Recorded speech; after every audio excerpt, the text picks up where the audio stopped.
जिसे श्वेता पांचाल और स्वागत है आपका इस क्लास में। मंथन सीरीज है ये आपकी यूपी टीजीटी के लिए। साथ ही में लाइव क्लासेस हैं। लाइव क्लासेस हो नहीं पा रही हैं, लगभग एक हफ्ता हो गया है, बट फिर से शुरू होंगी। कुछ काम था इस वजह से नहीं हो पा रही थी। एनवीएस के बाद हमने अब से फिर से लाइव क्लासेस शुरू की हैं, जिनमें कि हम केवीएस और जो यूपी टीजीटी की है एसएसटी की, उसके क्वेश्चन डिस्कस करेंगे। अब क्वेश्चन ये आ सकता है आपका कि केवीएस और जो टीजीटी एसएसटी वाले जो बच्चे हैं यूपी वाले, क्या उनका सिलेबस बिल्कुल सेम है? बिल्कुल 100% सेम नहीं है, कुछ टॉपिक्स इधर उधर हैं, बट उस हिसाब से मैं आपकी प्लेलिस्ट रेडी कर दूंगी ताकि आपको एक, जैसे एनवीएस का हो गया था ना, आपके सारे टॉपिक्स वहां पर क्लियर है। तो लाइव क्लास में हम सिर्फ एमसीक्यूज ही डिस्कस कर पाएंगे, बाकी मैं इस तरीके से आपकी क्लासेस रिकॉर्ड करके अपलोड कर दूंगी वीडियोस, है ना।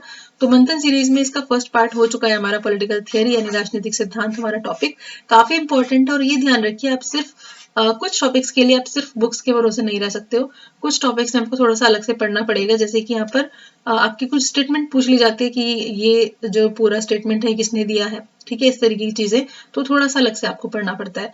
इसलिए टॉपिक में थोड़ा सा आपको बड़ा टॉपिक करा दिया है मैंने, ये आपको लास्ट क्लास में भी कराया था। फर्स्ट टॉपिक था ये आपका, इस क्लास में आपका ये टॉपिक कंप्लीट हो जाएगा। साथ ही में एक चीज और आपको बता दूं, यूपी टीजीटी के जो बच्चे हैं एसएसटी वाले, वो डिस्क्रिप्शन बॉक्स में मेंशन है लिंक, वहां पर जाकर ग्रुप ज्वाइन कर सकते हैं, ताकि जब भी मैं लाइव आऊं या फिर ये सब चीजें हो तो मैं वहां पर शेयर कर दूं लिंक, तो आप जल्दी से जुड़ जाए साथ में। ठीक है, तो चलिए क्लास कर लेते हैं स्टार्ट। बहुत हो गई है बातें।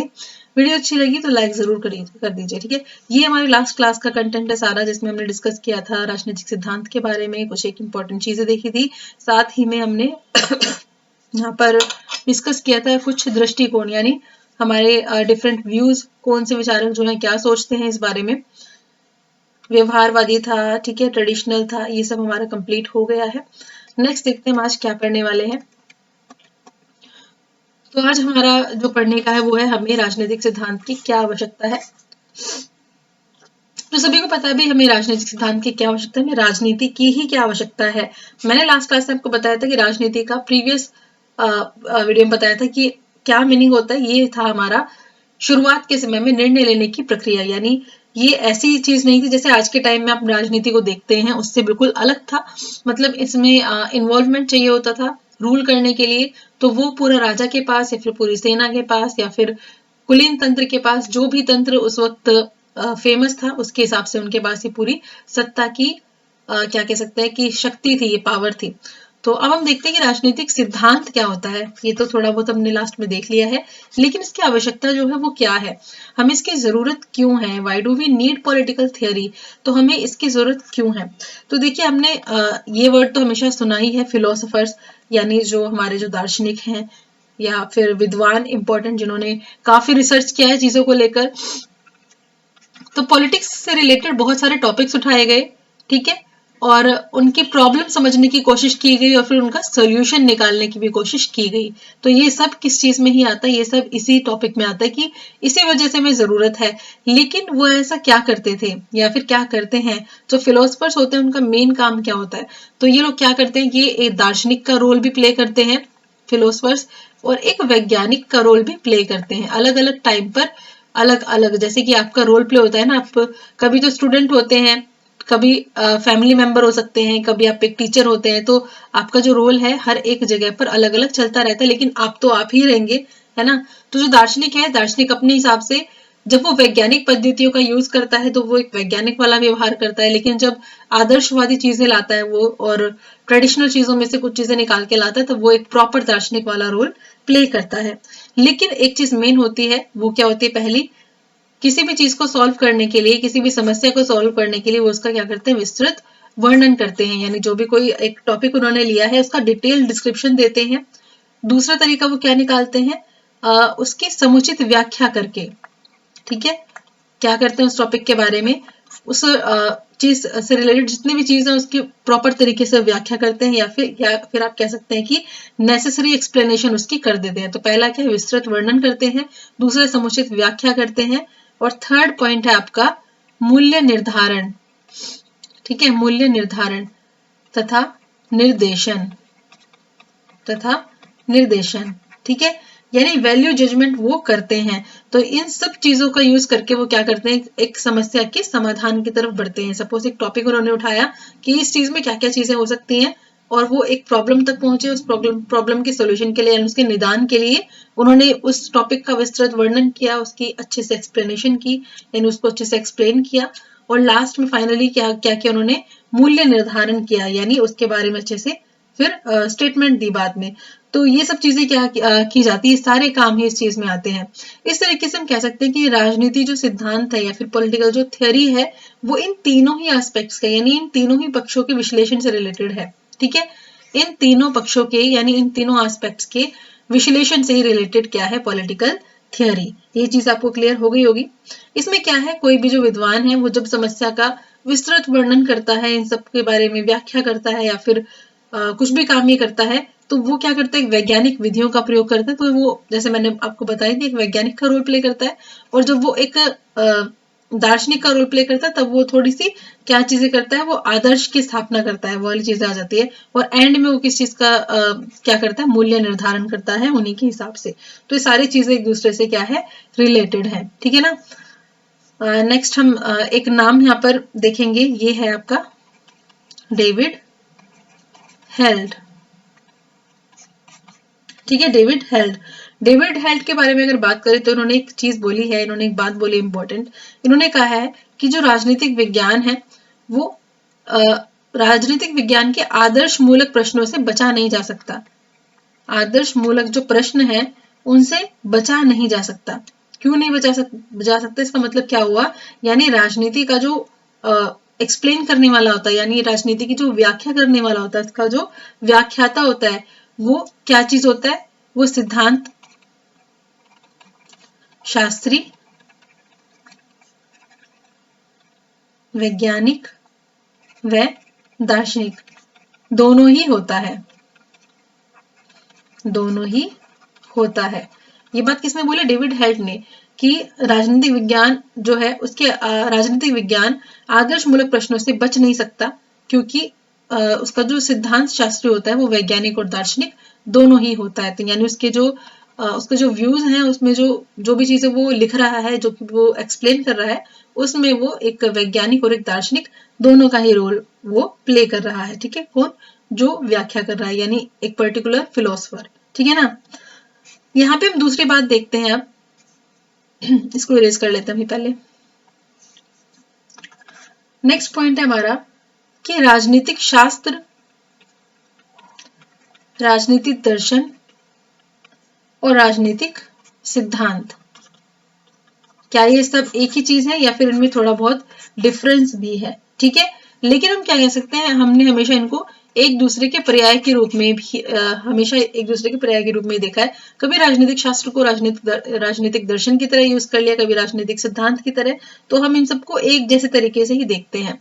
लेकिन 20th सेंचुरी के स्टार्टिंग टाइम में एक नई चीज आई, वो थी व्यवहारवादी क्रांति, यानी बिहेवियरल रेवोल्यूशन। इसके ये क्रांति आने के बाद ये जो चीजें हैं इनमें डिफरेंस देखना लोगों ने शुरू कर दिया, यानी इनको अलग अलग करना शुरू कर दिया। और ये सब चीजें 20वीं शताब्दी के मिड में आकर और ज्यादा बढ़ गई, यानी गति पकड़ी इसने, मूवमेंट और ज्यादा हुआ इन सब विचारों को लेकर, व्यवहारवादी विचारों को लेकर। और 20वीं शताब्दी के एंड तक आते आते अगर हम बोले तो पूरे तरीके से व्यवहारवादी जो दृष्टिकोण है लोगों ने अपनाना शुरू कर दिया था। ठीक है, तो इन सब चीजों को देखते हुए सबने अलग अलग अपनी एक्सप्लेनेशन दी, सबने अलग अलग तरीके से चीजों को एक्सप्लेन करना शुरू करा। तो कुछ राजनीतिक विज्ञान विद्वान या फिर कह सकते हैं फिलोसफर्स जो हैं वो राजनीति शास्त्र को और राजनीति सिद्धांत को एक मानते थे, लेकिन कुछ फिलोसफर्स थे जो राजनीतिक सिद्धांत और इसको बिल्कुल अलग अलग मानते थे। तो हर किसी ने इनमें डिफरेंस बताने की भी कोशिश की, कुछ ऐसे फिलोसफर्स भी आए। ठीक है, तो यहाँ पर हम सबसे पहले बात करेंगे कौन से पॉइंट की, ये हमारा सिद्धांत कि सिद्धांत क्या होता है, फिर हम बात करते हैं कि विज्ञान क्या होता है। ठीक है ना, राजनीतिक सिद्धांत से रिलेटेड और राजनीतिक विज्ञान से रिलेटेड। तो फिलोसफर्स की ही बात है ये, उन्होंने कहा है कि जहां पे राजनीतिक जो सिद्धांत है वो शास्त्र से भी अलग है। ठीक है, यहाँ पर आप ध्यान से सुनना इस चीज को कि राजनीतिक सिद्धांत जो है वो शास्त्र से भी अलग है। मतलब उसको उन्होंने नॉर्मली सिद्धांत को क्या बोला कि एक कैसी स्थिति है, ये है एक आदर्शमयी स्थिति। क्या चीज, सिद्धांत। सिद्धांत क्या है, एक आदर्शमयी स्थिति है वहीं अगर दूसरी तरफ हम बात करें विज्ञान की, तो ये केवल क्या है, ये केवल एक पद्धति है, ठीक है, या कि ये क्या है, सिर्फ एक पद्धति है, यानी जिसके थ्रू हम, या फिर एक जो अनुसंधान करता होता है या फिर जो रिसर्च करने वाला होता है, जो रिसर्च करने वाला है वो इस पद्धति को यूज करता है किस चीज के लिए, ताकि वो अपना जो लक्ष्य है उसको पूरा कर सके। यानी जो उसको अपने आंकड़े इकट्ठे करने हैं या फिर विश्लेषण करना है, उसकी जो स्टडी करने का जो पूरा काम है, उसमें जो चीज लगती है वो है विज्ञान। ठीक है, समझ गए? यानी उसने केवल पद्धति को ही विज्ञान बोला है, लेकिन आदर्शमयी स्थिति बोला है किस चीज को, सिद्धांत को। तो दोनों चीज आपको क्लियर हो गई होगी, है ना? तो इस तरीके से उन्होंने इसको एक्सप्लेन किया।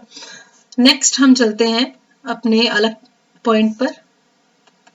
ठीक है, ये मेरी स्लाइड में मेंशन है। ये सब आपको क्लियर हो ही गया होगा कि राजनीतिक सिद्धांत में हमने क्या क्या चीजें हैं। तो आगे आने वाले टाइम में फिर राजनीतिक सिद्धांत से रिलेटेड चीजों के बारे में भी अच्छे से एक्सप्लेन किया गया, उसके जो विषय हैं उनके बारे में, स्टडी के बारे में बात हुई आगे, ठीक है ना, उसकी प्रकृति के बारे में और अध्ययन के बारे में, उसके क्या क्या इंपॉर्टेंस है, उपयोगिता है, उसके बारे में ये सब चीजें। तो यहाँ पर हम सबसे पहले देख लेते हैं what is meant by political theory, जो कि हमने लास्ट क्लास में पेपर देखा था, बट फिर देख लेते हैं। यहाँ पर हमने एक फिलोसोफर का नेम है जिम्प्रिन। जिम्प्रिन के अनुसार राजनीतिक सिद्धांत के प्रति यूनानियों की प्रथम भागीदारी इस बात से सिद्ध होती है कि उन्होंने इसका आविष्कार किया। किसका? राजनीतिक सिद्धांत का। ठीक है, किसने? यूनानियों ने। ग्रीक्स की यहाँ पर बात हो रही है। The first valuable contribution of the Greek made to political theory was that they invented it. ठीक है, फिर है राजनीतिक सिद्धांत, यानी पॉलिटिकल थियरी जो है वो दो शब्दों के योग से मिलकर बनी है। एक है राजनीतिक या फिर राजनीति, और दूसरा शब्द है यहाँ पर सिद्धांत। ठीक है ना, यानी थियरी। वर्तमान समय की अगर हम बात करें तो राजनीति को अलग अलग तरीके से परिभाषित किया गया है। विद्वानों ने राजनीति के अलग अलग पक्ष जो हैं उनका प्रतिपादन किया है, यानी उनको लेकर आए हैं, और जिस पक्ष पर उन्होंने सबसे ज्यादा बल दिया है उसी को राजनीति का केंद्र बनाकर उसकी परिभाषा कर डाली। ठीक है, यानी जिस पक्ष को उन्होंने सबसे ज्यादा इंपॉर्टेंट माना है उसी को ही राजनीति का केंद्र बनाकर उसी को ही एक्सप्लेन आगे कर दिया। तो राजनीति के इन सभी पक्षों का हमने इसी अध्याय के प्रारंभ में विस्तार में अध्ययन कर लिया है, यानी पिछली वीडियो में मैंने आपको इस बारे में बता दिया है। राजनीति के सामान्य अध्ययन से यह स्पष्ट हो जाता है कि राजनीति औपचारिक राजनीतिक संस्थाओं का तथा अनौपचारिक राजनीतिक संस्थाओं का अध्ययन है।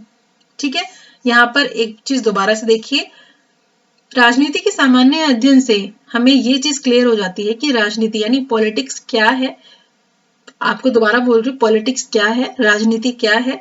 राजनीति है औपचारिक यानी फॉर्मल और इनफॉर्मल जो पॉलिटिकल ऑर्गेनाइजेशन है उन सभी का अध्ययन। ठीक है, उन सभी की स्टडी। तो यहाँ पर दो चीज हमने देखी है। पहली चीज है औपचारिक राजनीतिक संस्थान और दूसरा है अनौपचारिक राजनीतिक संस्था। ठीक है, दो तरीके की संस्थाएं हमने बात की है। अब हम पहले वाली की बात करेंगे। सबसे पहले ये है आपका औपचारिक राजनीतिक संस्थान यानी ऑर्गेनाइजेशंस। इनमें राजनीति मूलतः किन किन चीजों के बारे में बात की जाती है? राज्य के बारे में, शासक व शासन के बारे में, उसके परस्पर संबंधों के बारे में, और इन तीनों से संबंधित विकसित हुए बहुत जो ऑर्गेनाइजेशन है, संगठन है, उनके बारे में। ठीक है, उन सब की स्टडीज के अंदर आती है। ठीक है, पहला है आपका फॉर्मल यानी औपचारिक राजनीतिक संस्थाओं के अंदर क्या क्या चीज आती है? राज्य, शासन, शासक और उनसे रिलेटेड जो भी चीजें हैं या उनसे जो विकसित होते हुए संगठन है उनका अध्ययन। ठीक है, दूसरा है इन संस्थाओं से संबंधित पहला ही और चल रहा है अभी, इसमें क्या क्या चीजें आती है देख लीजिए। संविधान आता है, कानून आता है, कानून का शासन आता है, मानव अधिकार, कर्तव्य, आदर्श, मूल्य, ये सभी चीजें इसके अंदर आती है। किसके अंदर? फॉर्मल वाले के अंदर। ठीक है ना। अब हमारा आ गया सेकेंड टाइप यानी राजनीति। पहले हमने बात कर ली औपचारिक संस्थाओं के बारे में, ये भी पता कर लिया कि औपचारिक संस्थाएं ये है कौन कौन से टॉपिक्स इसमें कवर होते हैं। अनौपचारिक राजनीतिक संस्थाओं में क्या क्या चीजें कवर होती हैं वो भी देख लीजिए। राजनीतिक दल यानी पॉलिटिकल पार्टीज इसमें शामिल है। प्रेशर ग्रुप्स यानी दबाव समूह शामिल है। इसके अलावा ट्रेड यूनियन, युवा संगठन, जनमत आदि के साथ साथ नेतृत्व, करिश्माई व्यक्तित्व यानी इंपॉर्टेंट पर्सनैलिटीज, मताचरण यानी जो आपका चुनाव वाला आचरण होता है, यानी मत देने का के समय वाली बात हो रही है ये मत आचरण, राजनीतिक अपराधीकरण, पर्यावरण प्रदूषण, जनसंख्या, राष्ट्र निर्माण, ये सभी चीजें इसके अंदर शामिल होती हैं। तो हमने दोनों चीजों के बारे में देख लिया, औपचारिक राजनीतिक संस्थाओं के बारे में भी और अनौपचारिक राजनीतिक संस्थाओं के बारे में भी।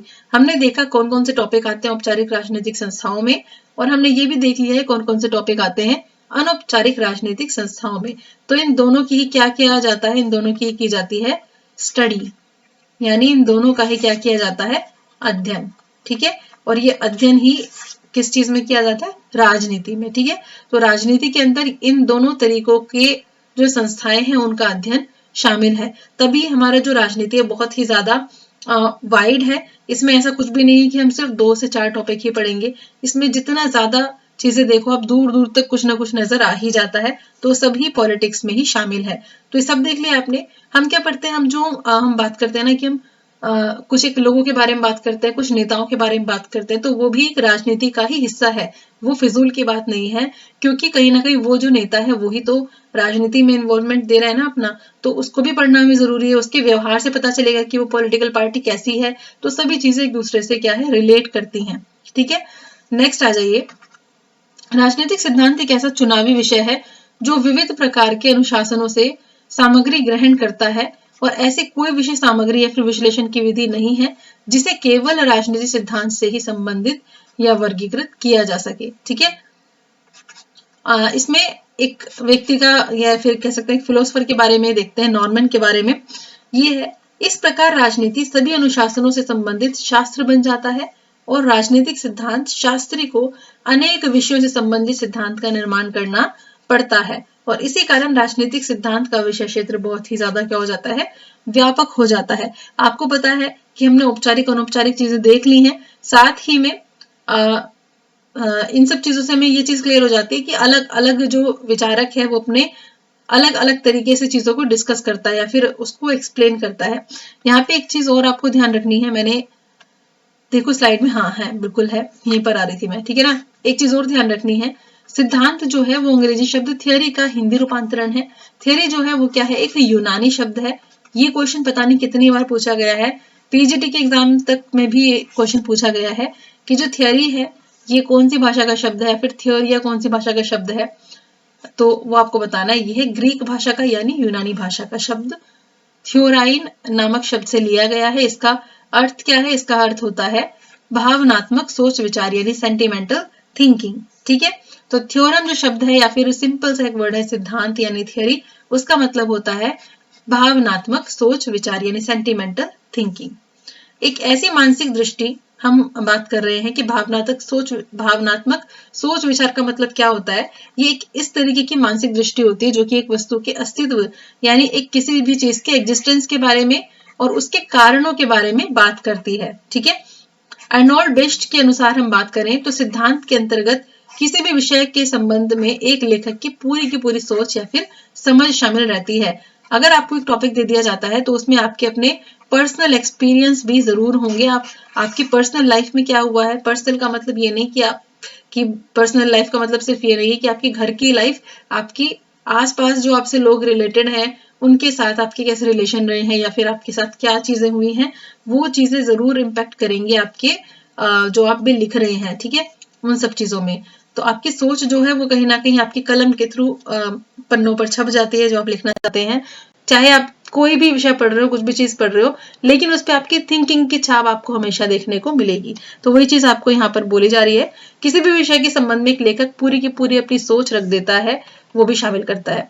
उसमें तथ्यों का वर्णन, विश्लेषण, व्याख्या सहित उसका इतिहास के प्रति दृष्टिकोण, मान्यताएं, लक्ष्य, ये सभी चीजें शामिल होती हैं जिनमें किसी भी सिद्धांत का प्रतिपादन किया जाता है ना। हम बोलते हैं ना कि एक पर्टिकुलर मत है या फिर कह सकते हैं एक पर्टिकुलर विचार है किसी फिलोसफर का, तो उस फिलोसफर के जो एक्सपीरियंस है, ऐसा नहीं कि वो सिर्फ और सिर्फ अपने ही एक्सपीरियंस के बारे में लिख डालेगा, नहीं, ये फेयर नहीं होगा। उसे अपने एक्सपीरियंस को तो लिखना ही है, साथ ही में वो जो इंपॉर्टेंट डेटा है उनको एज इट इज रखेगा, उनके साथ कोई छेड़छाड़ नहीं होगी, बट अपने एक्सपीरियंस भी वो शेयर करेगा उसके साथ, है ना। तो यहाँ पर हम देखेंगे कुछ एक पॉइंट जिनके थ्रू आपको पता चलेगा कि इसमें क्या क्या चीजें शामिल होती हैं। तो यहाँ तक आई होप आपको क्लियर हो गया होगा। यहाँ पर एक और डेफिनेशन मैं आपको देना चाहूंगी जो काफी पॉपुलर है, और ये पॉपुलर डेफिनेशन किसकी है, पॉपर की। ठीक है, तो पॉपर के अनुसार क्या है सिद्धांत, पॉपर के अनुसार सिद्धांत के बारे में बता रही हूँ क्या है। तो सिद्धांत क्या है, मानसिक आंखों में रेखांकित, रेखांकित का मतलब ड्रॉ करना, अनुभाविक व्यवस्था का विकल्प है। ठीक है, ये डेफिनेशन भी आपको थोड़ा सा देख के रखनी है। पॉपर ने क्या कहा है सिद्धांत के बारे में कि सिद्धांत मानसिक आंखों में रेखांकित अनुभाविक व्यवस्था का विकल्प है। ठीक है, ये जो लाइन है किसने बोली, ये बोली है कार्ल के पॉपर ने, कार्ल के पॉपर। ठीक है, ये चीज हो गई। तो राजनीतिक सिद्धांत में जो विद्वान है वो प्रॉब्लम को सॉल्व करने के लिए, जैसा मैंने आपको पहले बताई है, समाधान के लिए, समस्या के समाधान के लिए सिर्फ एक ही किसी छोटी सी चीज पर या फिर एक विचार पर डिपेंडेंट नहीं होते, वो पूरा का पूरा एक विश्लेषण करते हैं और उसके बाद ही सॉल्यूशन देते हैं, जिसके अंदर मैंने आपको विस्तृत विवरण यानी डिटेल डिस्क्रिप्शन बताया है, एक समुचित व्याख्या यानी कंप्लीट एक्सप्लेनेशन बताया उस टॉपिक के बारे में, और मूल्य निर्धारण और निर्देशन, ये चीज मैंने आपको बताई है। ठीक है, ये चीज इसमें शामिल है। नेक्स्ट हम बात करेंगे अब क्षेत्र से यानी इसके स्कोप से, पॉलिटिकल थ्योरी का स्कोप क्या है। तो इसके अंदर काफी सारी चीजें मेंशन है, लेकिन यहाँ पर सबसे पहले मैं एक इम्पोर्टेंट डेफिनेशन या फिर कह सकते हैं एक इम्पोर्टेंट जो नेम है वो मेंशन करूंगी, ये है नॉर्मन बेरी। ठीक है, नॉर्मन बेरी। तो नॉर्मन बेरी ने राजनीतिक सिद्धांत के बारे में क्या बोला है। नॉर्मन बेरी ने बोला है कि राजनीतिक सिद्धांत क्या है, ये एक क्या है, चुनावी विषय है जो कि अलग अलग प्रकार के या फिर कह सकते हैं विविध प्रकार के अनुशासनों से, किस चीज से, अनुशासनों से ग्रहण किया गया है। ठीक है, या फिर ग्रहण करता है। तो नॉर्मन बेरी के अनुसार कह सकते हैं कि राजनीतिक सिद्धांत एक ऐसा चुनावी विषय है जो कि विविध प्रकार के अनुशासनों से ग्रहण करता है, यानी अपना जो कंटेंट है वहां से लेता है, और ऐसे कोई भी विषय सामग्री या फिर विश्लेषण की विधि नहीं है, ऐसी कोई एक पर्टिकुलर विधि नहीं है। क्या बोल रही हूं मैं, ध्यान से, एक ऐसे कोई भी विषय सामग्री या फिर कोई भी एक विश्लेषण की एक विधि नहीं है जिसे सिर्फ राजनीतिक सिद्धांत से ही संबंधित किया जा सके, जिसे क्या बोला जा सके, सिर्फ राजनीतिक सिद्धांत से संबंधित किया जा सके, यानी ये अपने आप में बहुत ही एक बड़ी चीज है, ये कोई छोटी मोटी चीज नहीं है। तो नॉर्मन बेरी ने तो ये बोला है। अब हम आगे देख लेते हैं इन सब चीजों के बारे में। हम बात करें पॉलिटिकल थियरी के स्कोप के बारे में, तो सबसे पहले बात करेंगे राज्य विशासन का अध्ययन, यानी हमें स्टडी करनी है किसकी, इसके अंदर राज्य व शासन की। आपको पता है मनुष्य के बारे में कि वो एक सामाजिक प्राणी है। ठीक है, सभी को पता ही है। जो भी हमारी जरूरत होती, ये स्टार्टिंग टाइम की बात कर रही हूँ मैं, जो भी व्यक्ति की जरूरत थी उसके हिसाब से उसमें चेंजेस आते चले गए, विकसित होता चला गया। ठीक है, धीरे धीरे क्या हुआ, विकसित होने के साथ साथ उसके जो विचार है उसमें लोगों के साथ मतभेद होना शुरू हुआ। मतभेद के साथ जो लोगों में प्रॉब्लम क्रिएट होनी शुरू हो गई, लोगों के साथ जो ग्रुप थे उनमें प्रॉब्लम्स आने लगी। तो इस तरीके से कह सकते हैं जो सोसाइटी थी, जो समाज था, उसमें उनको लोगों को प्रॉब्लम आने लगी कि हम जो अपनी प्रॉब्लम्स हैं उनको सॉल्व कैसे करें। क्योंकि एक पर्टिकुलर ऐसी कोई संस्था नहीं थी, कोई ऐसी चीज नहीं थी। तो मानव समाज में जो संस्था है ना, जो राज्य है, उसका ये रोल है कि इसकी कहीं ना कहीं एक रिस्पॉन्सिबिलिटी बन जाती है कि इसके अंदर जो रहने वाले लोग हैं, जो उसके नागरिक है, जो उसकी जनता है, उनको हमें कोई प्रॉब्लम आती है तो उसको सॉर्ट आउट करना है सॉरी उसका सोल्यूशन देना है, उसको सॉर्ट आउट करना है। ठीक है, तो वही वाली चीज है। इसलिए मतभेदों को सुलझाने के लिए भी कहीं ना कहीं राज्य रिस्पॉन्सिबल है, और सिर्फ राज्य हो ये तो हो ही नहीं सकता। राज्य होगा तो कोई ना कोई रूल भी करेगा, तो कोई ना कोई शासन भी करेगा ही। इसलिए शासन बहुत ज्यादा जरूरी हो जाता है यहाँ पर। और इसमें हम किन किन चीजों के बारे में बात कर सकते हैं कि जो राज्य है वो कैसा होगा, उसकी उत्पत्ति कैसे होगी, इसकी स्टडी के बारे में बात हो रही है। किसका स्कोप क्या, राजनीतिक सिद्धांत का, किसके अंदर क्या क्या चीजों का अध्ययन किया जाता है, स्टडी की जाती है। राज्य की उत्पत्ति के बारे में, उसकी प्रकृति के बारे में। हर एक समय में राज्य जो है वो अलग अलग प्रकृति लिए हुए था, कोई किसी ऐसा नहीं है कि हमेशा से ये राज्य जो है वो एक ही तरीके से रहा हो, अलग अलग तरीके से उसकी प्रकृति चेंज हो गई। उसमें क्या विकास हुआ राज्य में। ठीक है, इसके अलावा उसके विस्तार से रिलेटेड चीजों का अध्ययन होता है इसके अंदर। उसका कार्य क्षेत्र क्या होगा, ये सब चीज की स्टडी होती है। इसके अलावा उसकी हिस्टोरिकल इम्पोर्टेंस जो है वो मैटर करती है। उसका भविष्य क्या होगा, उसमें क्या कहीं पर किसी सुधार की जरूरत है, कोई इम्प्रूवमेंट चाहिए, इस चीज के बारे में भी अध्ययन किया जाता है। क्या इम्प्रूवमेंट की क्या क्या आवश्यकता है, ये सब जो चीज है इसमें इन्हीं सब चीजों के बारे में अध्ययन किया जाता है। ठीक है, तो आई होप आप ये चीज समझ चुके होंगे कि ये राज्य व शासन का अध्ययन इसमें क्यों होता है, क्योंकि राज्य एक बहुत ही इंपॉर्टेंट चीज है हर व्यक्ति के लिए, जिसमें वो सेफ्टी के साथ रह सकता है और उसकी जिम्मेदारी बनती है। तो इसीलिए उसकी उत्पत्ति, उसकी प्रकृति, विकास, विस्तार, कार्यक्षेत्र, भविष्य और आगे क्या क्या चीजों में चेंजेस कर सकते हैं उसको बेहतर बनाने के लिए इन सब चीजों का डीपली अध्ययन किया जाता है। दूसरा है सार्वभौमिक मूल्यों का अध्ययन। यहाँ पर सार्वभौमिक का मतलब क्या है? ठीक है, सार्वभौमिक अगर हम बात करें तो सार्वभौमिक होता है यूनिवर्सल। ठीक है, यानी यूनिवर्सल जो वैल्यूज है उनकी स्टडी भी इसमें शामिल है। ठीक है, यूनिवर्सल जो वैल्यूज हैं उनकी स्टडी भी पॉलिटिकल थियरी में शामिल है, उनको भी पढ़ना जरूरी है। बहुत सारे फिलोसफर हुए, चाहे ग्रीक हुए चाहे कोई और हुए, उन्होंने अपने अलग अलग कह सकते हैं कि मानव की भलाई के लिए या फिर सोसाइटी की भलाई के लिए कुछ चीजों को अलग से अध्ययन करने की कोशिश की। इसमें कुछ एक विचारधाराएं हैं जिनकी हम यहाँ पर बात करेंगे, जिनकी स्टडी की बात होगी। जैसे कि आदर्शवाद है, उसने अपनी अलग विचारधारा रखी है, उसने अपने अलग अलग राज्य कैसा होना चाहिए, चीजें कैसी होनी चाहिए, मूल्यों की बात की। ठीक है, इसके अलावा व्यक्तिवाद हुआ, व्यक्तिवाद भी एक विचारधारा है। इसके अलावा अगर उदारवाद की बात करें तो इसको भी अध्ययन करना बहुत जरूरी है। यहाँ पर अराजकतावाद, इसके अलावा और कौन से वाद है? उपयोगितावाद, उपयोगितावाद, समाजवाद, गांधीवाद, मार्क्सवाद। ठीक है, और इन सभी विचारों के बारे में बात की गई और इनका डीपली अध्ययन किया गया, तभी तो हमें चीजें समझ में आएंगी ना ठीक तरीके से। तो पॉलिटिकल थियरी में इन सब चीजों की स्टडी भी शामिल है। यहाँ पर न्याय की बात की गई, फ्रीडम की बात की गई, समानता की बात की गई, जो भी चीजें मानव समाज के लिए या फिर हमारी मानव सोसाइटी के लिए, हमारी खुद की सोसाइटी जो है उसके लिए इंपॉर्टेंट थी, उन सभी चीजों के बारे में यहाँ पर अध्ययन की बात की गई है। ठीक है, उदारवादी आपको पता ही मेनली फ्रीडम की बात करते हैं, उसको इंपॉर्टेंट बताते हैं। मार्क्सवादी जो है वो बोलते हैं कि इक्वालिटी जो है वो सबसे ज्यादा जरूरी है। अगर हम गांधीवादी विचारधारा की बात करें तो वो सेंट्रलाइजेशन की जगह पर विकेंद्रीकरण की बात करता है, यानी केंद्रीकरण की जगह पर विकेंद्रीकरण होना चाहिए शक्तियों का। ठीक है, सत्ता ताकि एक ही व्यक्ति के हाथ में ना रहे। इसके अलावा मानव के बारे में बहुत ज्यादा उसको इंपॉर्टेंस दी जाती है। तो ये सभी चीजें जो हैं ये इसी कह सकते हैं कि पॉलिटिकल थियरी जो है इसी की विषय वस्तु में शामिल हो जाती है, या फिर इसके स्कोप में इसको हम बोल सकते हैं। ठीक है, हमारे पास नेक्स्ट पॉइंट है बहुलवादी समाज का अध्ययन। इसको साथ के साथ हम इरेज करते हुए चलेंगे। इसका मैंने अलग से पॉइंट नहीं बनाया क्योंकि आपको ये चीज कहीं ना कहीं पता है, इतना सब कुछ पढ़ चुके हैं, बट एक कह सकते हैं ना कि इंटीग्रेटेड फॉर्म में चीजों को पॉइंट्स देना जरूरी होता है। तो बहुलवादी समाज का अध्ययन, बहुलवादी का मतलब होता है एक तरीके से बोल सकते हैं स्टडी ऑफ प्लूरलिस्ट सोसाइटी।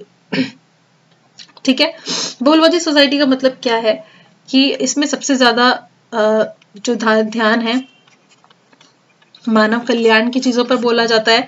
ठीक है, सार्वभौमिक मूल्य जो है वो मानव कल्याण के लिए ही लागू हुए और इनको लागू करने वाला कौन? वो था हमारा राज्य। लेकिन सिर्फ एक राज्य ही नहीं है, सिर्फ एक राज्य ही नहीं है जो इंसान के कल्याण के बारे में सोचता है। इसके अलावा समाज में बहुत सारे ग्रुप हैं, अलग अलग बहुत सारे वर्ग हैं, बहुत सारे समूह हैं, कह सकते हैं बहुत सारे ग्रुप हैं जो कि इसी काम में ही लगे हुए हैं। ठीक है, कि मानव का जो कल्याण है वो किस तरीके से और किस तरीके से और बेहतर किया जा सकता है। ठीक है ना, तो मनुष्य जो है वो कैसा होता है? वो बहुलवादी है। ठीक है, उसकी बहुत सारी आवश्यकताएं हैं और उसकी जो पूर्ति है वो समाज के कोई एक वर्ग नहीं कर सकता। सभी छोटे बड़े समूह सब मिलकर साथ में अपनी जरूरतों का ख्याल रखते हैं। और ये जो ग्रुप्स हैं, यानी ग्रुप्स भी हो सकते हैं, कुछ ऑर्गेनाइजेशंस भी हो सकते हैं, ये सभी हमेशा राज्य द्वारा नहीं चलाए जाते। ठीक है, सिर्फ एक राज्य ही नहीं है जो इन सभी ग्रुप्स का ध्यान रखेगा, राज्य से हटकर भी कुछ चीजें होती हैं। तो ये हम उसी चीज में बारे में बात कर रहे हैं। तो राज्य से हटके क्या होते हैं? राज्य से हटके होते हैं कुछ समुदाय, यानी कुछ एक अलग ग्रुप्स होते हैं। ठीक है, तो ये जो ग्रुप्स हैं ये अपनी खुद की संस्थाएं भी बना सकते हैं और राज्य के साथ मिलकर भी काम कर सकते हैं। तो ये इनका मेन मोटिव क्या होता है कि जो एक पर्टिकुलर समुदाय की जरूरत है या फिर इंसान की जो मनुष्य की जो आवश्यकता है उसको पूरा करना। ठीक है, तो फाइनली बात ये है कि इनको क्या मिलनी चाहिए, इनको भी फ्रीडम मिलनी चाहिए। ठीक है, और सिर्फ स्टेट ही ऐसा नहीं है कि सब कुछ सर्वत्र सर्वोपरि स्टेट ही है सुपीरियर, सिर्फ स्टेट है। स्टेट के अलावा मानव कल्याण के लिए और भी ग्रुप्स हैं और भी ऑर्गेनाइजेशन हैं, उनको भी इंपॉर्टेंस मिलनी चाहिए। नेक्स्ट यहाँ पर प्रजातंत्र का अध्ययन। तो पॉलिटिकल थियरी में हम इनकी स्टडी भी करते हैं। ठीक है, प्रजातंत्र का अध्ययन में क्या है, प्रजातंत्र का मतलब क्या होता है भाई, डेमोक्रेसी। ठीक है, तो स्टडी किसकी हो रही है यहाँ पर, डेमोक्रेसी की। तो इसमें इसके स्कोप में स्टडी ऑफ डेमोक्रेसी भी शामिल है। इसमें आपको पता ही है जो डेमोक्रेसी है उसका मतलब क्या होता है कि पूरे तरीके से इसमें भी मानव कल्याण की, जन कल्याण की बात की गई है और राज्य के थ्रू इस चीज को ठीक से किया जा सकता है। क्योंकि प्रजातंत्र आ गया तो अपने आप ही राज्य की तो बात यहाँ पर होगी अपने आप में, ये भी तो राज्य को में शासन करने का एक तरीका ही है ना। तो अलग अलग देशों में अलग अलग तरीके से रूल होता आया है, चाहे वो प्रत्यक्ष बात हो यानी लोकतंत्र का विशुद्ध रूप हो या फिर कोई और तरीका हो।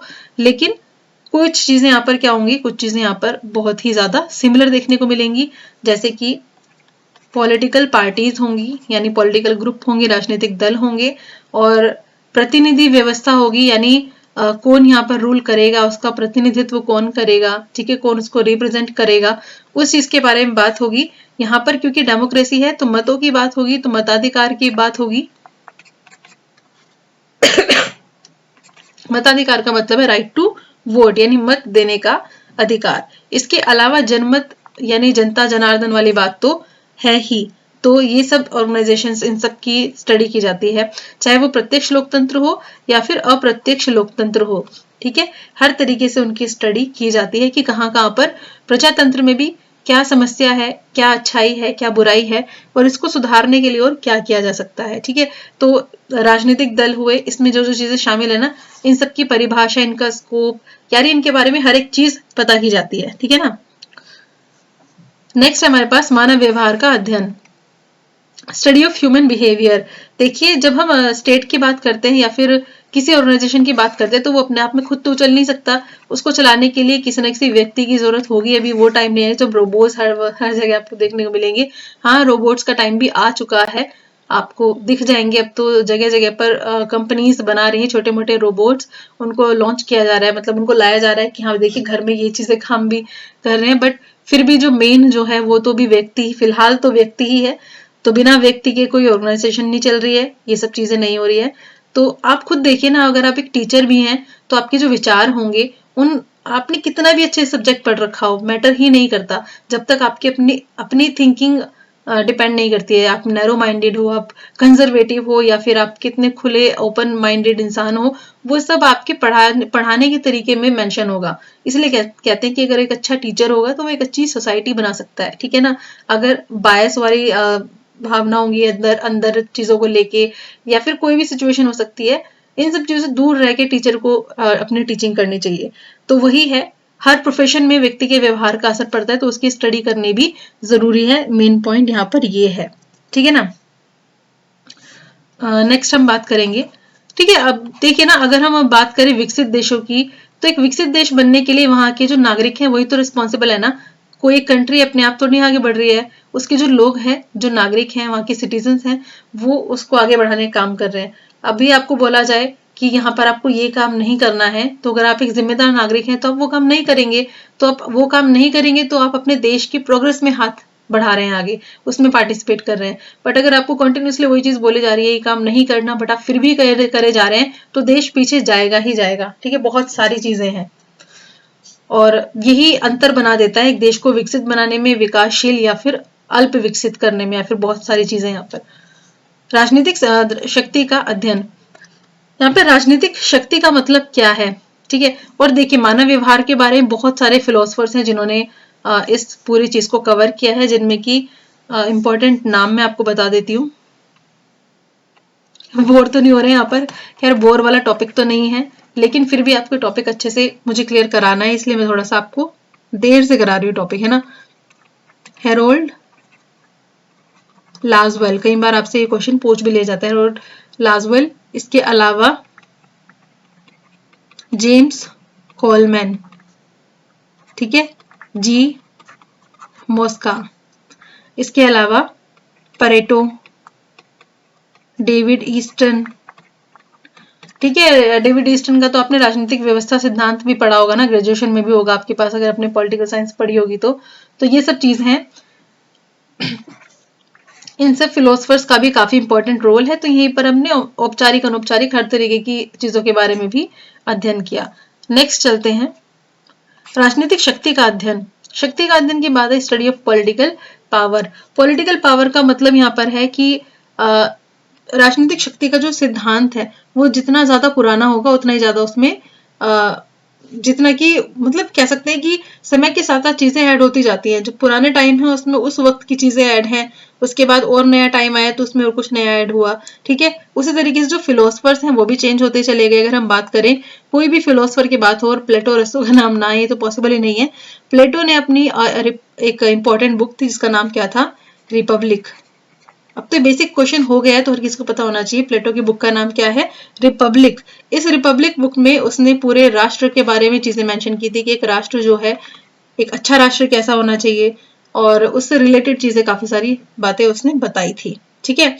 तो राजनीतिक सिद्धांत के हम केंद्र बिंदु में इस चीज को मान सकते हैं कि इसमें बहुत सारे फिलोसफर्स हैं, जैसे कि मैक्स वेबर है, जॉर्ज कैटलिन है, ठीक है, और डेल भी शामिल है इसमें। तो ये सारे लोग क्या करते हैं, सारे फिलोसफर्स, इन्होंने इसको एक इम्पॉर्टेंट चीज मतलब एक इम्पॉर्टेंट कॉन्सेप्ट प्रूफ करने में काफी इम्पोर्टेंट रोल प्ले किया है। तो राजनीतिक शक्ति जो है उसकी परिभाषा, उसका स्वरूप, उसकी सीमाएं क्या रहेंगी, लिमिटेशंस क्या, उसके बहुत सारे पक्ष क्या रहेंगे, इस बारे में भी स्टडी की गई पॉलिटिकल थियरी की स्टडी में, ठीक है। तो पॉलिटिकल थियरी के अंदर राजनीतिक शक्ति का स्वरूप क्या होगा, क्या क्या चीजें उसमें शामिल है, इन सब चीजों को भी मेंशन किया गया है। नेक्स्ट है नारीवाद तथा उपेक्षित वर्ग का अध्ययन। यहाँ पर बात हो रही है कोई भी एक सिचुएशन आती है तो वहां पर कुछ लोग सामने आ जाते हैं जो कि कहते हैं कि ये चीज बिल्कुल भी सही नहीं है, और नारीवादी लोग उनको हम बोल सकते हैं, फिर नारीवाद का समर्थक बोल सकते हैं, फेमिनिज्म बोल सकते हैं, ठीक है। फेमिनिज्म में देखिए हमारी जो सोसाइटी है वो स्टार्टिंग से ही क्या है, पितृसत्तात्मक सोसाइटी है। स्टार्टिंग से नहीं है, जब से इंसान आया तब से नहीं है, लेकिन जैसे जैसे जैसे जैसे पावर बढ़ती चली गई तो सोसाइटी मातृसत्तात्मक सोसाइटी से पितृसत्तात्मक पर भी आ गई।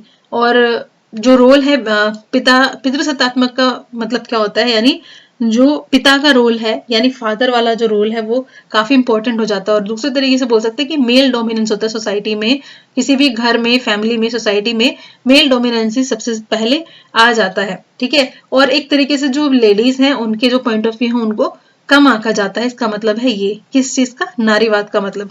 तो नारीवादी जो विचारक हैं वो बोलते हैं कि जो लेडीज हैं, जो नारी है, उसके भी विचारों को आगे बढ़ाना चाहिए, ठीक है, क्योंकि पुरुषों द्वारा उत्पीड़न होता है उनका, या फिर सोसाइटी द्वारा उत्पीड़न होता है। इसके अलावा ऐसा नहीं है कि हमेशा ही होता है, अब तो काफी सारी सिचुएशन चेंज हो रही है। अगर आज के एस्पेक्ट की बात करें तो वो अलग चीज है, लेकिन इसका अध्ययन जरूरी क्यों है, क्योंकि ये चीज स्टार्टिंग में होती आई है और अब भी हो रही है। अब तो खैर हम काफी सारी चीज में इसमें और मेंशन कर देंगे। उत्पीड़न वाली बात करें तो दोनों ही जो पक्ष हैं वो उत्पीड़न के मामले में कम नहीं है, लेकिन जो नारीवादी पक्ष है वो आज भी एक इम्पोर्टेंट पक्ष शामिल हुआ है। अगर ये नारीवादी जो लोग नहीं होंगे तो फिर जो ये वाला जो पक्ष है, यानी फेमिनिज्म वाला जो पक्ष है, उसको एकदम खत्म कर दिया जाएगा और फिर जो कंडीशन है वो वापस से पुरानी वाली हो जाएगी। तो ये वाली जो बात है ये होनी बहुत जरूरी है। साथ ही साथ बच्चों की इसमें बात की गई, ठीक है, दलित वर्ग की, पिछड़ी जातियों की, जनजातियों की, बूढ़े लोगों की, और कह सकते हैं उन लोगों की जो कि फिजिकली ठीक नहीं है उन लोगों की, और इसके अलावा वो लोग मजदूर लोग, इनकी यानी उपेक्षित वर्ग के अंदर ये सभी लोग आ जाते हैं। तो इन सभी के बारे में, यानी जिनके जो राइट्स हैं, सीधा सीधी बात बोलूं तो जो अधिकार जब मिले तो अधिकारों में नारी को अधिकार कम मिले और उपेक्षित वर्ग को, तो इस वजह से उनकी स्टडी करना भी पॉलिटिकल थ्योरी के अंदर बहुत इंपॉर्टेंट माना गया है, ठीक है। इस चीज में इसको एक लाइन में खत्म कर देते हैं। नेक्स्ट जी बहुत सारे लोग इस चीज पर बोलेंगे कि फेमिनिज्म जो है वो बेकार चीज है, ये है वो है, बट फिर भी ये चीज होनी जरूरी है ताकि सोसाइटी में एक उसका रोल भी रहे कि हाँ भाई इन लोगों के बारे में भी मुद्दा उठाने के लिए कुछ एक ऑर्गेनाइजेशन है, कुछ लोग हैं, ठीक है। अंतरराष्ट्रीयकरण व वैश्वीकरण का अध्ययन। आपको पता ही है कि कोई भी देश अकेला तो सरवाइव कर नहीं सकता, उसकी जो ज़रूरतें हैं वो बहुत सारी चीज़ें डिपेंड करती हैं, उसकी भौगोलिक स्थिति क्या है। जैसे कि कुछ कंट्रीज हैं जिनमें कि नेचुरल रिसोर्सेज बहुत ज़्यादा कम है, तो उनको तो फिर दूसरे देशों से बना के रखनी ही पड़ेगी। कई बार उनसे डील्स भी ऐसी साइन करवानी पड़ जाती है जो कि उनकी लिए सही नहीं है, बट वही वाली सिचुएशन होती है। इसलिए पॉजिटिव तरीके से अगर अंतर्राष्ट्रीयकरण होगा, यानी दूसरे देशों के साथ आपका रिलेशन कैसा है, वैश्वीकरण जो है इस चीज को भी लेकर साथ में चला जाएगा, तो किसी भी देश की तरक्की होना स्वाभाविक ही है, यानी पॉसिबल है। यानी इंटरनेशनलिज्म की यहाँ पर बात की गई है और ग्लोबलाइजेशन की बात की गई है। अपने आप को अपडेट करने के लिए जो है वो हिस्टोरिकल चीजों के साथ साथ कुछ प्रेजेंट में जो चीजें हैं उनके साथ खुद को अपग्रेड करना ही पड़ता है। ठीक है, किसी देश का नुकसान होगा, जैसे कि आपने आर्थिक मंदी पड़ा ही है, किसी दूसरे देश पर असर पड़ा था, लेकिन सिर्फ उसी देश पर असर नहीं पड़ा, उसके आसपास की पूरी अर्थव्यवस्था जो है पूरी खराब हो गई थी। तो यही चीज होती है, इन सब चीजों के बारे में भी ध्यान होना चाहिए। तो इसका अध्ययन भी कहाँ किया जाता है, जैसे कि वर्ल्ड लेवल पर गवर्नमेंट हुई, या फिर विश्व अर्थव्यवस्था हुई, वैश्विक समाज हुआ, ऑर्गेनाइजेशंस हुई, ठीक है, व्यवस्थीकरण, ये सब चीजें इसमें शामिल है। यानी हम अकेले सरवाइव नहीं कर सकते, हमें दूसरे देशों के साथ हमारा जुड़ाव भी जरूरी है, तो हमें दूसरे देशों के अध्ययन को भी इसमें ऐड करना पड़ेगा जब हम बात करते हैं पॉलिटिकल थियरी के बारे में। 9th पॉइंट है हमारा विकास, राष्ट्र निर्माण तथा पर्यावरण की समस्याओं का अध्ययन। तो इसके स्कोप के अंदर हमने ये वाला जो पॉइंट है ये भी शामिल किया है। इसका मतलब होता है study of development, nation building and environment. तो बिना एनवायरमेंट के और बिना इंटरनेशनल पीस के हम लोग सरवाइव नहीं कर सकते। ठीक है, इसी वजह से हम बहुत सारे जैसे आपने वर्ल्ड ट्रेड ऑर्गेनाइजेशन के बारे में भी पढ़ा होगा, ठीक है, और बहुत सारी चीजें हैं, बहुत सारे ऑर्गेनाइजेशन हैं जिनके साथ हमें बना के रखनी होती है। इसके अलावा साइंटिफिक एस्पेक्ट से भी देखा जाए, ठीक है, तो हमें दूसरे देशों से बनाकर रखनी पड़ती है, उनके साथ चलना पड़ता है, क्योंकि अकेले नहीं रहा जा सकता भाई। ये सिर्फ हमारे देश की नहीं, किसी भी देश की ये कहानी है। इंटरनेशनल रिलेशंस बहुत ज्यादा इंपॉर्टेंट है। अपने देश के विकास के बारे में सोचना है तो उसके साथ राष्ट्र निर्माण के साथ हमें जो लास्ट वाला जो पॉइंट है वैश्वीकरण, वो भी जोड़ना होगा। साथ ही में सभी को मिलकर पर्यावरण के बारे में, पर्यावरण जो है वो किसी एक देश तक लिमिटेड नहीं है, ठीक है, जो ओजोन लेयर है वो सिर्फ अर्थ के ऊपर है, किसी एक देश के ऊपर नहीं है। तो इसी वजह से हमें सभी को पर्यावरण के बारे में ही सोचना पड़ेगा, ठीक है ना। नुकसान होगा तो सभी का होगा। इसमें डेविड ईस्टन की बात भी आती है, उन्होंने भी अपने कॉन्सेप्ट दिए हैं। इसमें आमंड की बात आती है, G.A. आमंड अगर हम बोले तो, और पॉवेल की बात होती है, G.B. पॉवेल। वीनर की बात होती है इसमें, ठीक है। रजनी कोठारी ने भी अपने विचार दिए हैं इस बारे में। इसके अलावा जॉन डन का भी इंपॉर्टेंट रोल है। एक और नाम है ग्राहम वालास, चार्ल्स मेरियम। इन सभी जो फिलोसफर्स हैं, इन सभी का इस पर्टिकुलर क्षेत्र में काफी इंपॉर्टेंट रोल है, ठीक है। तो यही वाली बात है। अब ग्रीक फिलोसफर्स हो, चाहे कोई भी हो, या फिर पर्यावरण की समस्या हो, कोई भी एक चीजें हो, इन सबको हमने पॉलिटिकल थियोरी के स्कोप में शामिल किया है। यानी इसका स्कोप कितना ज्यादा बढ़ गया है यही हम समझ सकते हैं इन सभी पॉइंट से, ठीक है। आई होप आपको कहीं भी कुछ भी प्रॉब्लम नहीं हुई होगी।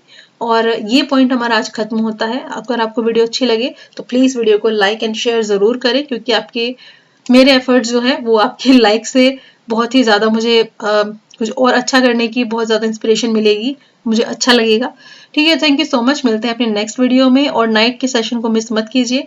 अगर होता है तो मैं आपको टेलीग्राम पर बिल्कुल नोटिफिकेशन आ जाएगा आपके पास। दूसरी बात, आप चैनल को सब्सक्राइब करने के साथ साथ बेल आइकन को भी प्रेस कर लीजिए, ताकि नोटिफिकेशन आपको प्रॉपर मिल जाए, ठीक है।